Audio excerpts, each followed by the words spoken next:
to my podcast on real relationships. My name is Sophies, and I am a relationship expert, international speaker, and best-selling author of the book, Your Other Half.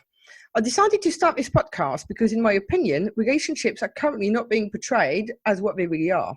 Whether you're watching TV or the news, social media, the perception given to people is wrong. And my aim is to talk about what happens in the real world, talk about real stories, and listen to what real people think, do, and go through, as opposed to creating expectations of something that doesn't actually exist. I may not agree with everything that is said by my guests, but it is their chance to express their opinions and their story. And here today, we're going to have a little bit of a different relationship subject. We have Susannah Alexander, and we're going to talk about the relationship that we have with food. Hi, Susanna. Hi, Sophie. Thank you so much for having me here. I'm very excited. No problem at all. It's lovely to have you. So can you tell us a little bit about yourself, please? Sure. So my name is Susanna, and I am a registered nutritional therapist, which means that I've completed an accredited course of study to give personalised advice about nutrition and lifestyle. And this is of a lot of interest to me because I come from a Mediterranean family. I'm in a family where everybody cooks and everybody eats. Mm-hmm. And as a result, or perhaps not as a result, depending on what we think, I'm a plus size person. And a lot of people think plus size people can't be nutritionists, but I can. Okay, so first of all, because I think nutrition is a word that is being used by so many people, but what does it actually mean? Because I think different people have got different perceptions of what it means. Very much so. So nutrition is basically what we put in our bodies in terms of food and drink. There's an expression that we use in the profession which is called optimal nutrition, which means having the best way of eating for you. You'll notice I'm avoiding the D word, which I think we're going to talk about later on, because that has negative connotations for me and I think for a lot of people.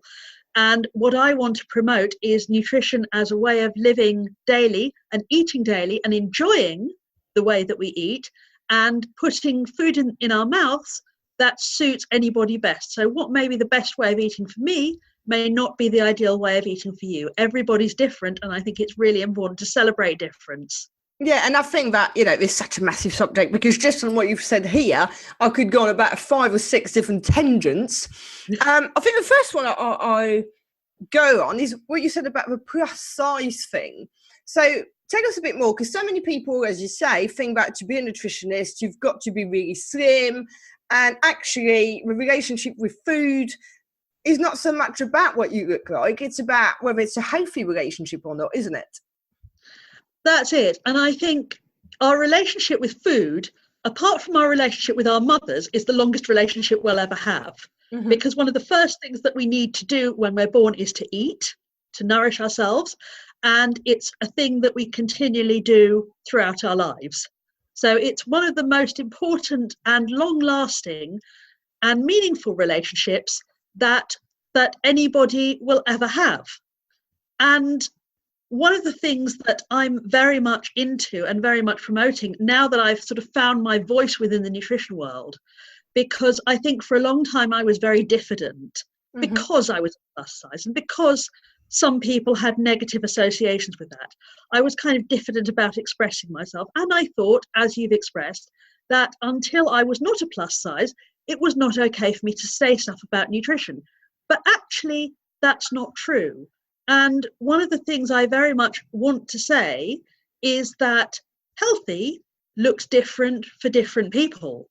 And there may be lots of reasons why people are different shapes and sizes. And anybody can be more healthy. Anybody can eat in a way that's better for their body. And so that's quite an interesting point. Because I know we've just discussed it offline, but if we take me as an example, on paper, everything that is good for anybody, I can't eat. So I've got, for people who don't know me, I have intolerances to most fruit and veg, to pulses, to legumes, to lactose, and to wholemeal. So for someone to actually go to the root consistently, normally they would need a lot of fibre. I'm the other way around. It blocks me. And when I was trying to lose weight and the D word, go on a diet a few years ago when I gave up smoking, it didn't matter how much healthy food I ate, I could not lose weight. And this is precisely it. Even the sort of practitioners who start off saying, oh, yes, losing weight is very easy and everyone can do it this way, they very rapidly find out that that's not the case, that there's a complex problem. And in some cases, like in your case, not that I would in any way describe you as large, Sophie, because I've seen you face to face and I know that's not the case. In some cases, it's a physiological problem. And in some cases, it's also a relationship thing.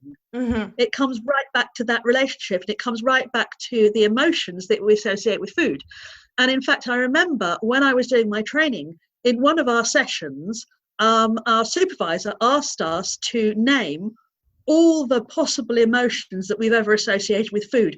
And we filled a whiteboard the length of the room because it is such an emotive issue. I can't say I'm surprised by that at all, actually. And I think one of the things that a lot of people don't always get or understand is that sometimes the reason why you can't lose weight, despite eating fruit and veg, in my case was something that's nothing to do with price of cheese here, it is about the relationship, not only about we have with food, but something that might be completely different. And just because we've not dealt with it, it is actually impacting our success, isn't it? Absolutely. So, it could be that somebody is very stressed and therefore they might not be sleeping well. And there's more and more evidence coming out now to say that sleep deprivation is a cause of weight gain because it disrupts the activity of leptin, which is your satiety hormone. So leptin says, oh, I don't need to eat anymore. That stops working properly when you're deprived of sleep. So you eat more.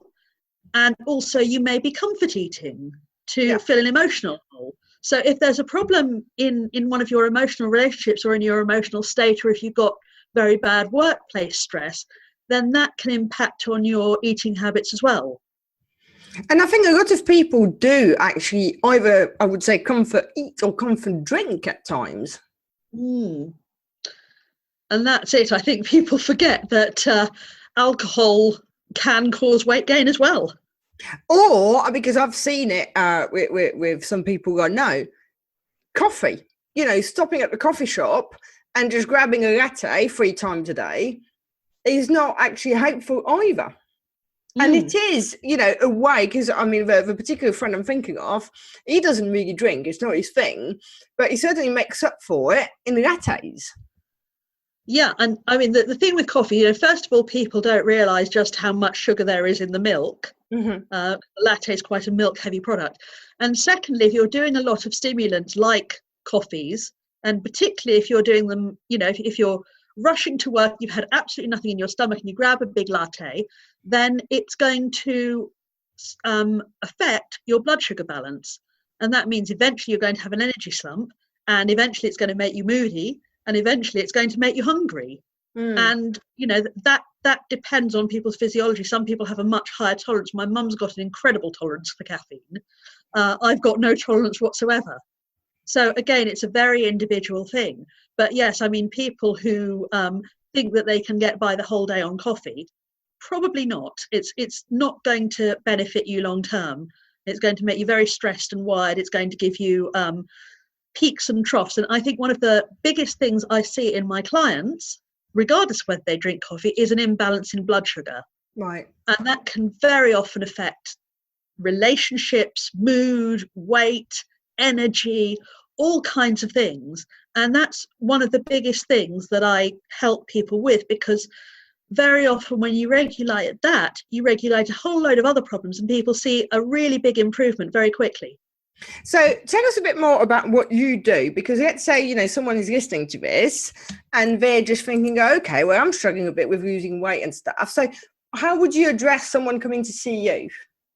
Okay, so first of all, I know everybody associates nutrition with weight loss, but actually that's kind of not what I do. If someone came to me and wanted to lose weight, fine. But because I'm a big person myself, I don't think I can say I specialise in weight loss. I don't think that's fair. And I think it limits me and I'm qualified to do so much more. So what I really help is people with specific health goals. So say, for example, Sophie, you came to me with your digestive issues and you said to me, I would like to work on my digestion, see what's going on, and see if I can eat a greater range of healthier foods that I would like to eat and I would enjoy eating. That's something I would be very happy to work with. And the way I do it is this. First of all, my first meeting with you is about taking a very detailed history, talking about what's happened to you, what you're feeling like, what your symptoms are, how you eat already, and what you like and don't like, because that's very important as well. If you give someone something they don't like, they're not going to do it. And ultimately with nutrition, you have to go away and do it. I can't eat for you. No, definitely. Evidence, meaning quality evidence from peer-reviewed journals, underpins everything I do. So when you go away, I will go back to the literature and I will have a look and see what I can find in the literature that would help you nutrition-wise. And then in the first meeting, I'd give you some basic advice. 2 weeks later, we'd meet up again. I would give you a more detailed plan based on what I've researched, what I think would suit you as a person. Okay. And then we'll probably have another meeting in a month to review, and then we'll take it from there. Okay. And included in all my consultations are a couple of phone calls every month so that we can check in when I'm not actually with you, and you're also welcome to send me emails. Another thing I do is, we were talking about weight loss earlier, but actually what I find is the problem that perturbs a lot of people is lack of energy to get things done. Everyone's busy, everyone's multitasking, particularly us ladies. So much to do, so little time, so little energy. So that was why I devised my online program, which is called Stronger Without Sugar. I had a lot of debate about whether I would continue with Stronger Without Sugar, because I don't particularly like demonizing foods. I think that can create a negative relationship. However, Stronger Without Sugar works, and it's a good title. It's not to say you will never eat another cake again. The idea of it is it's a mindset and dietary program that enables you to get control of the habit, so that after, 60 days it's cold turkey, but after that you're in control, you make the decision. So I decided it was worth carrying on with, because I've seen fabulous results in all kinds of people. And I think, that's quite an interesting point when you say you don't want to demonize sugar. Now, I know some people who are not gluten intolerant nor celiac, yet are not eating gluten. And to be honest with you, it bemuses me a little bit, because they're really denying themselves from a food group that actually nutritionally is good for them. So there are lots of extreme diets out there. I mean, to be honest, I also don't choose to eat gluten, because what I found is that I respond better without it. I think there are two sort of nutritional camps. There's one that says, you need to remove this, you need to remove this, you need to remove this. This is a bad food. This is a good food. And I see a lot of, as I say, very extreme things out there. It made me laugh the other day. I was looking down my Facebook feed, and the first person I saw was a total carnivore and doesn't eat anything except meat, and the next person was a vegan, and they were both saying how good everything was and how their life had changed. The truth is, anything will work if it works for your lifestyle and you stick with it. So my kind of camp is that I'm about nutrient density and variety. So obviously, if someone's got an intolerance or a problem, or they can't do something, or they really, really dislike it, then they shouldn't. But I'm about getting in as much variety as possible, because the effect of these very extreme diets, some people can do them and it's fine and they have benefits, but you don't know who's listening, particularly on social media. And what I've also seen is it can have a very detrimental effect, not only on the relationship with food, but on the actual health of young people, teenagers. And that concerns me. Yeah, no, I agree. And I think people sometimes, take whatever they read on Facebook or whatever as gospel, as opposed to actually doing a little bit of research and reading more than one or two articles that go in the way that they feel they should.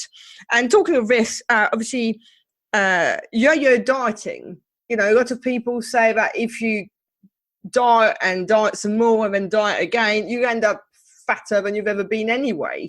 So what, would be the answer? I mean, I know the answer is that you should have a sustainable long-term plan, But why do you think people do these yo-yo diets? Is it the promise of something easy? I think people really want quick results. I mean, the truth is, if you're carrying a lot of extra weight, if you're carrying 2 or 3 pounds, it's not a big deal. If you're carrying a lot of extra weight, it will probably take you time to lose it and to keep it off. And it may be difficult for you. People don't want to hear that. They want to hear that they can get fabulous results quickly. And, with some things, sometimes they can. I mean, some of these extreme diets, or I think they're extreme, other people would disagree with me, get people very noticeable results very quickly, and don't only get them weight loss results, but when they get blood tests and things, their markers can be very good. The thing is, with some of the extreme ones, there's no long-term evidence as to their safety. Yeah. I mean, take, for example, something like the ketogenic diet, which I'm not knocking because it has great results for some diabetics. Some diabetics can't tolerate it at all. It's a very individual thing. But even the research says that you shouldn't do something like that for more than 3 months at a time because it just hasn't been tested. We just don't know what the effect is. So the thing is, if you're an individual, you can do what you want. But if you come to a practitioner, they should always put your safety first. Yeah. That is their job. Our job is to protect the safety of our clients and to present them with the best possible evidence. And I think, so we're talking of diets here as opposed to, the variety of things that you do. But I think it goes back to everybody wanting to have self-worth, self-esteem, self-confidence. And a lot of the time, unfortunately, it doesn't come from anything else but what you look like, which is a bit silly. So I also think that people can look glamorous and marvellous at many different sizes. And, if one's self-esteem is linked to a number on the scale or a number on the tape measure, that's an awful shame. Because I can see how it happens. And I think particularly it's a female thing. I know men get affected by it as well. And I'm, of course, I'm pro body positivity, but I don't want anyone thinking I'm pro obesity. Nobody wants to be obese. It's not a healthy thing to be. However, I don't think a person's self-esteem should be linked to the size that they are, because look at all the fabulous things you can do at any size. I've never let my size stop me.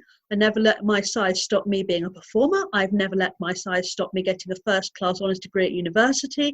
I've never let my size stop me doing any of the things I want to do, and doing my best to go out and dress well and look glamorous. I may never be a size 10, but I can be glamorous every day.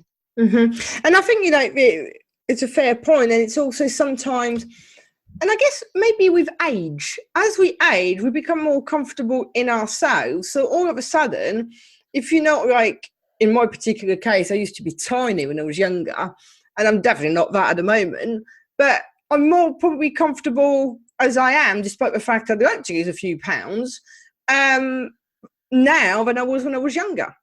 And sometimes it's self-acceptance, isn't it?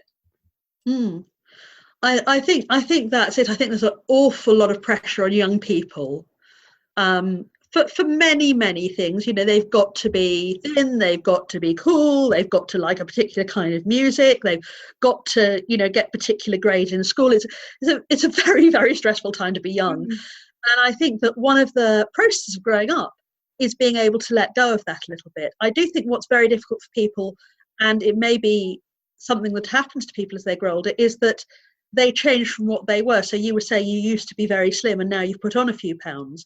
I think when people have been one way all their life and they become a different way through no fault of their own, then that can be destabilizing because it challenges your sense of self. Yeah, because it is what you've always known, and all of a sudden it isn't.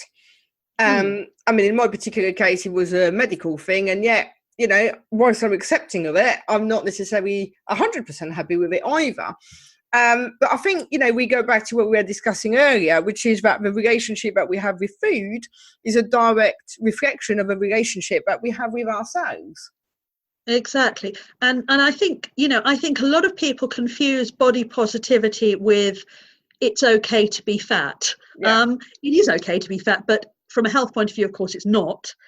But I think people make this mistake, and the mistake is to say, if I'm positive, then I'm accepting the way things are, and things aren't going to be any different, and I'm not going to make any improvements.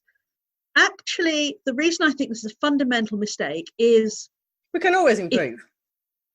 If you hate somebody, you're less likely to do them a favor than if you really love somebody. Think of the people you like in your life, the people that really wind you up and you can't stand.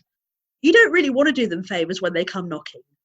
The people you love, you'll do anything for them. So I think it's really important to have a loving relationship with yourself and your body, as opposed to I hate this relationship, because then you will work harder for yourself. So I'm sure that one of the questions of many people might be thinking right this minute is, and how do I do that? and I think there are so many ways. So one of the with my sort of other hat on, one of the things I found with my clients was that I was able to give them instructions and I was able to explain things, and they went away thinking this is wonderful, but then they were having trouble putting it into practice. And that's why I qualified as a hypnotherapist, because I wanted to help people with their relationship with food. So, and very often there are things, as I said to you, food is the longest lasting relationship that we have.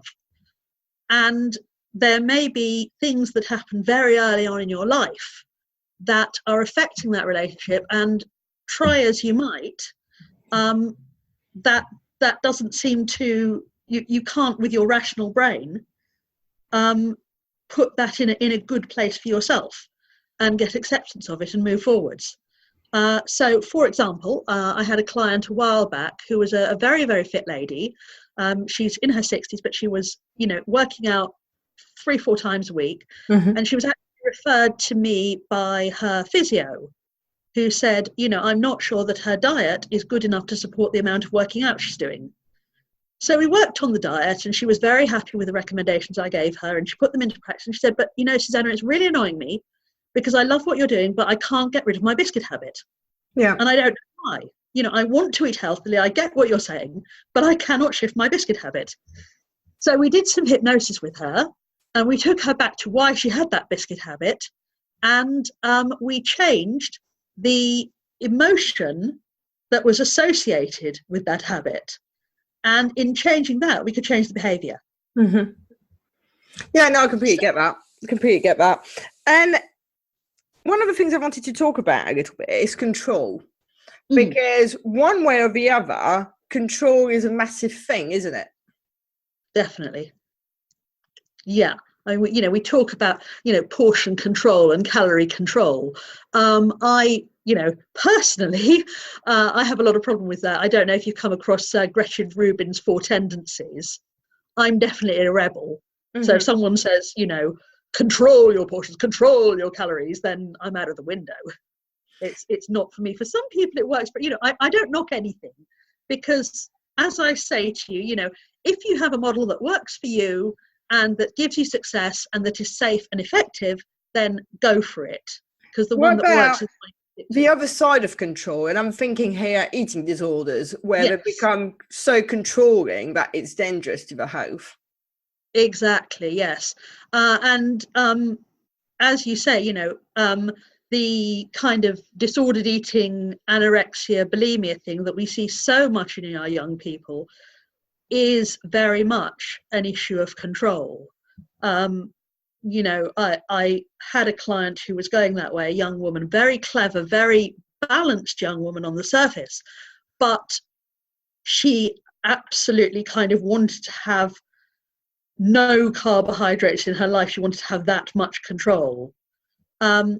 And I think, where does that come from? It comes from sometimes a place where you've got very little control, because I think as teenagers, there's so much that the parents and the school still have influence over, and so much that your friends seem to control. So I think one of the biggest things that we can do is give young people a very strong sense of self and enable them to to make choices earlier in life so that they feel they don't have to steal control in a very extreme way.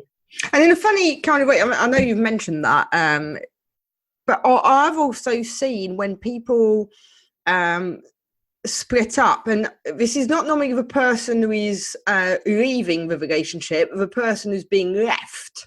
Normally go on drastic diets because it is the one thing that they can control. Yeah, or because they think it will make them more desirable if they're thinner. Yeah. And actually the most desirable thing you can have is happiness. And you can't, and I think also people expect things very quickly. You know, we live in a world of instant gratification. And if you have just come out of a relationship, you can't expect to just go and be happy or just go and be desirable, because you have to grieve. You know, you might have been in that relationship 20 years. You still need the grieving time. But unfortunately, people are just like, oh, but the person who's left me is okay and I'm not, and I want to be like them. It's not fair that they're okay and I'm not. But you see, if they were the one that made the decision to leave, very often they've kind of done their grieving, they've done their process. Yeah. And what you're not recognizing is that they've done their process in advance, but you've been ducked in it. And you haven't done your process, and you need to do that. And that's okay. You know, we nowadays, because everything's got to move very fast, we don't take time for grief, and we don't take time for convalescence as well. You know, you think to yourself, right, I haven't got an illness anymore, technically, so I'm okay. But actually, you may not be okay. And that's and you have to, I think, have some acceptance that any kind of recovery, whether it's a physical recovery or an emotional one, is a process that is allowed to take time. Yeah. And we're actually getting towards the end of our time, believe it or not. But what would be your advice to someone who's listening to this and thinking, yeah, maybe I need to change? What would you say to someone who's just starting to think that they need to do something, but they're not too sure? They're not sure whether they're going to have a motivation or to keep it going. So I would say, first off, think about your why. Why is it that you need to do this? What is it that you're trying to achieve? And that will then determine the route that you go down. So if you say, you know, I want to stop hating myself every time I eat, then perhaps you need to go down the emotional route, and you might want to work with a hypnotherapist or a talk therapist or somebody like that. If you're saying, I want to make some changes because my digestion's really bad and I'm uncomfortable every time I eat, then you might want to visit someone in my line of work. So I think the very first thing to do is determine your why, because that will also keep you motivated. You know, if you've got a very, very strong and compelling why, then you're more likely to keep going than someone who just thinks, oh, well, somebody told me to. Somebody told me to is like the worst reason. Make it really compelling. You know, write it, draw it, journal it, do whatever you have to do, but make it compelling. And on this note, can I just ask you quickly, what is your view on New Year's resolutions? So I think we don't need to wait till New Year to make resolutions. And we know that something like by the third week of January, something like 88% of people have given up on their New Year's resolution. So I think, you know, somebody was talking the other day about how a resolution is just sort of something you say to yourself, but what you can do to make it stick is make a commitment, whether that's commitment to yourself or to someone you're accountable to, that actually write down your commitment. I commit to doing X. But I think it very much depends on the individual. You know, for some people, putting that pressure on themselves is just going to be so emotionally stressful, and they're just going to feel really bad if by any chance they can't do it. So I think do take a look at yourself and see what kind of person you are, and whether making a resolution and doing some accountability would be something. I think accountability at whatever time of year you decide to have change, it is key. Yeah. Okay, Susanna, well, thank you so much for your time. It was lovely talking to you. My pleasure. Thank you for having me. No worries at all. So if you've enjoyed the show, then please subscribe, leave us a review, and more importantly, come back for the next episode. Thank you.